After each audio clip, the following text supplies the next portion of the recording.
Good morning, students. Today we will know about what is meant by a conjecture. See in page number 66, they given about the conjecture. I'll read once. Sometimes a certain statement that you think is to be true, but that is an educated guess based on observations. Such statements which are neither proved nor disproved are called conjectures. The meaning of conjectures is hypothesis. Hypothesis means given. So here first you have to understand what is meant by conjecture. Conjecture is just by assumption you are assuming as it is true, but it is not proved. If conjecture is proved, it becomes a theorem. Already you know about Pythagoras theorem. Pythagoras theorem is nothing but square of hypotenuse is equal to sum of the squares of the other two sides. It is a theorem. When a conjecture will becomes a theorem means conjecture is proved by mathematical steps. Then it is said to be called a theorem. So if you did not prove but still you are assuming as true, then it is said to be called a conjecture. So in examinations they will ask that define conjecture and give an example for that. So the example for conjecture is every even number greater than 4 can be written as sum of two primes. So here I will write here every even number.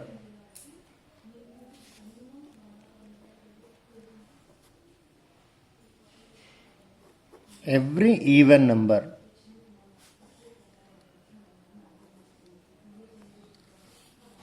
greater than 4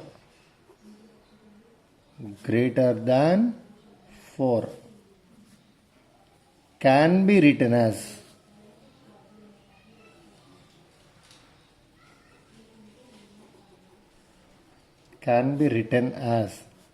sum of two primes. So here even number greater than 4. So say one even number which is greater than 4 means 6. 6 is even number or not? So 6 can be written as sum of two primes. That is, can you write 6 as 3 plus 3 or not? So 3 is what? A prime number. Again 3 is also a prime number. Sum of two primes. 6 you wrote as sum of two primes. Next go for 8. 8 can be written as 3 plus 5. So 8 you wrote as sum of two primes. 3 is a prime number because it is having factors 1 and itself. 5 is also a prime number because it is having factors 1 and 5. So 6, 8 completed. Next go for 10. So what is 10? 10 is an even number which is greater than 4. So here this 10, can you write as 3 plus 7 or not? 3 is a prime number, 7 is also a prime number. Like this, it will be true for all prime numbers which are greater than 4, but there is no proof for this till now. Till now no one proved that it is true. If it is proved, it won't become a conjecture. It becomes a theorem. So here, so if you take any example, it becomes a true, but it won't have any proof. Therefore, it is said to be called a conjecture. Okay. Now, a proof of a theorem is an argument that establishes the truth of the theorem beyond doubt. Okay. Euclid deducted as many as 465 propositions in logical chain using defined terms and axioms, postulates and theorems already proven at the chain. See, this chapter mainly you have some sort of theory. So you have to read each and every line in this so that you can answer and come to exercise 3.1. There in last class I said about up to 3, 4 maybe. if point Q lies between 2 points P and R, such that PQ is equal to QR, prove that PQ is equal to half PR. I said to you. Now we'll go for fifth question. What is fifth question? See it once here. Draw an equilateral triangle whose sides are 5.2 centimeters each. You have to draw equilateral triangle. So here, how you can draw equilateral triangle means till 8th class we know that we have to draw base of side. How much is given here? 5.2 centimeters. So I am taking scale and I am drawing AB 5.2 centimeters as base. Then what you have to do? You should take compass with A as center of 5.2 centimeters. You have to draw an arc, and again with B as center.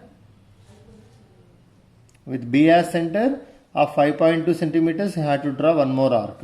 Then two arcs where they are intersected, it is said to be called C. Join C to A by using scale. Join C to B by using scale. Then ABC becomes a equilateral triangle. But it is not suitable for this question because here we did not use any sort of Euclid's postulates or any geometrical purpose. So what you have to do, we'll see it. So first draw a line segment of 5.2 centimeters here. So here AB, you are taking AB line segment of 5.2 centimeters. Then what you have to do, with A as center of 5.2 centimeters radius, you have to draw a circle. You should draw a circle of 5.2 centimeters. So the circle will come like this. So it is a rough sketch. What I drawn here, with A as center of 5.2 centimeters, I drawn one circle. Again what you have to do, you should take compass with B as center of 5.2 centimeters as radius, you have to draw one more circle.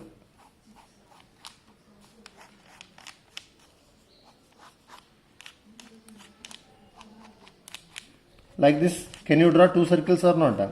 With A as center one circle, with B as center one circle of radius 5.2 centimeters only. Then what happens is, these two circles will meet at two different points. So if you take up, it is AB, means this becomes C, and two circles where they intersected above AP, that point you are taking as C. Join A to C and C to B. Then what is ABC? ABC is an equilateral triangle, because with A as center you drawn one circle, means A to C is 5.2 centimeters only. With B as center you drawn one circle, so BC. C is a point on both the circles. C is common point for both the circles. So AC is 5.2, BC also 5.2, AB is 5.2. So all the sides are equal, means it becomes which triangle? Equilateral triangle. So in Euclid's geometry, if anyone asks to construct an equilateral triangle without using compass, means without using arcs, you can draw like this. Okay. So this is the procedure for this one. For this you have to draw the figure, and also you have to write steps of construction. Okay. Next we will go for sixth question. Just now I explained what is the conjecture. Conjecture won't have proof, but it will be true for any case. So it will be true. It is not it's not having a proof. If conjecture is proved, it becomes theorem. So give an example for it, means one example for this is any even number. Even number means already you know about it, the number which is divisible by 2. So any even number greater than 4 can be written as sum of two primes. It is one conjecture, it doesn't have any proof. Next, seventh question, if you go, mark 2 points P and Q, draw a line through P and Q. Now how many lines are parallel to PQ can you draw? So here what he is saying, he is asking to mark 2 points P and Q. So I marked in one plane P, it is a point P, it is a point Q. I marked 2 points P and Q. And what you have to do? draw a line through P and Q. Through P and Q means you have to draw only one line which touches P and Q by using scale. Here I did not use scale, but you have to use scale. By using scale, only one time you have to draw a line. That line should touch both P and Q. Now what he is asking, now how many lines are parallel to PQ can you draw? So here PQ is one line. Parallel to PQ means, so I can draw downwards like this. How many lines I can draw means infinite lines. Parallel to PQ we can draw so many lines, but these lines won't pass through PQ. So if 2 points given, through 2 points you can construct only one line. Okay. Now how many lines are parallel to PQ? Parallel to PQ, how many lines are there means if you draw, lines will come. So many infinite lines you can draw. Next, if you go for 8th question, in the adjacent figure I'll draw here, just see it here. So one line L is given, the another line M is given, and one transversal N is given. He drawn here arrow marks. He drawn here arrow marks here. L, M and N, and it is angle 1 and it is angle 2. So in the adjacent figure, a line N falls on lines L and M such that the sum of the interior angles 1 and 2 is less than 180. Then what can you say about lines L and M? So in Euclid's axioms, one axiom he said that when angle 1 and angle 2 if you added, if you got less than 180, that side if you produce this LM and lines, they will intersect at one point. So if you go on extending this one and if you go on extending this one, they will meet at one point. If two lines meet at one point, then the two are called intersecting lines. So L and M are called intersecting lines. So this is the answer for this one. So what you used here is Euclid's fifth postulate used here. Next, go for 9. Ninth question, what he said here is, in the adjacent figure, if angle 1 is equals to angle 3, angle 2 is equals to angle 4 and angle 3 is equals to angle 4, write the relation between angle 1 and angle 2. Here I will draw one rough figure here.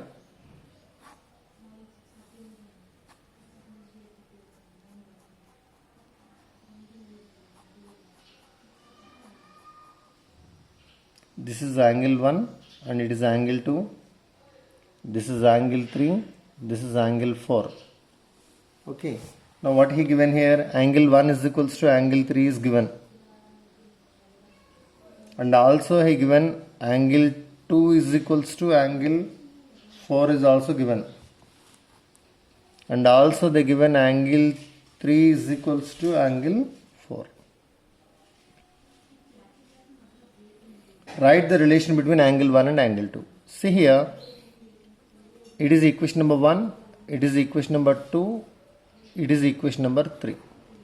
Now from 2 and 3, equals means here see, angle 4 is equal to angle 4. So we have one postulate, angle 4 is equals to angle 2, angle 4 is equal to angle 3. Means what you can say about angle 2 and angle 3? Angle 2 and angle 3 are equal. So it is equation number 4 from 2 and 3. From second equation and third equation you can write, because RHS are equal, LHS must be equated. Angle 2 is equal to angle 3. Now see about 1 and 3. From 1 and 3. So in equation 1 and in equation 3 you have, in equation 1 angle 3 is equal to angle 1. In equation 3 angle 3 is equal to angle 4. So what you can write here? Angle 1 is equals to angle 1 is equals to angle 4 you can write it. Angle 1 is equals to angle 4. It is equation number 5. But what is angle 4? From equation 2,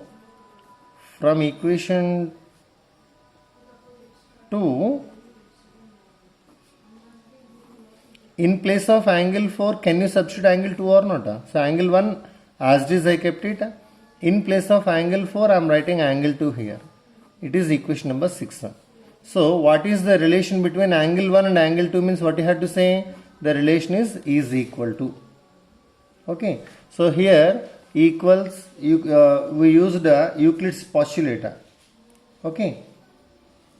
Which postulate we used here? 5 postulates are there for Euclid's. The postulate is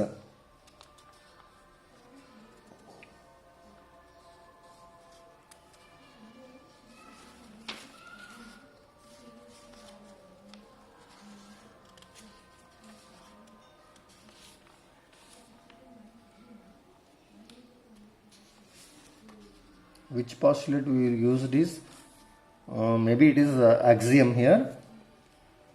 Things which are equal to the same things are equal to one another. Things which are equal to the same things are equal to one another. By using that Euclid's axiom, we proved angle 1 is equal to angle 2. Next we will go for last question, that is in 10th question. In the adjacent figure we have BX is equals to half AB. So here he given triangle ABC.